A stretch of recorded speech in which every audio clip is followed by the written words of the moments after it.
பிள்ளைகளுக்கும் என்னுடைய இதயம் கனிந்த நன்றியையும் வாழ்த்துக்களையும் சொல்லி, நடுவர்களே எங்க பசங்களாம் சாதாரண பசங்களா?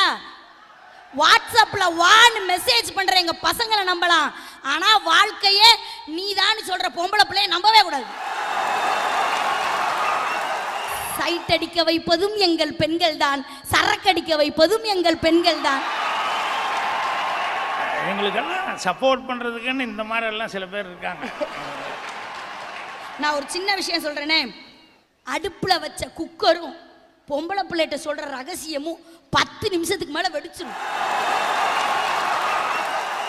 புதுசா போன் வாங்கினவனும் புதுசா பொண்ணு கட்டினவனும் அன்னைக்கு ராத்திரி பூரா தூங்க மாட்டாங்க, அப்படியே மந்திரிச்சோட்ட கோழி மாதிரியே தெரிவாங்க.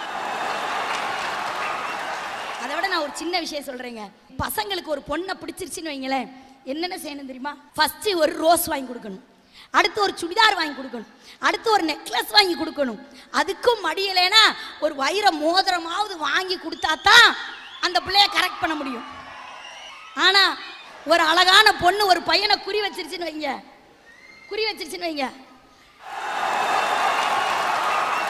பொண்ணுனா சிக்கன் இருக்கணும், போன்னா சிக்னல் இருக்கணும், சிக்னல் இல்லாத போனும் சிக்கன் இருக்கிற பொண்ணும் பசங்களை சுத்தல்லையா விடும்.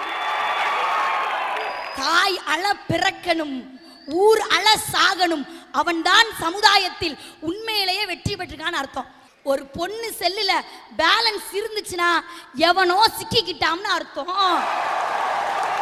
ஒரு பையன் செல்லுல பேலன்ஸ் இல்லைனா எவட்டையோ மாட்டிக்கிட்டான்னு அர்த்தம்.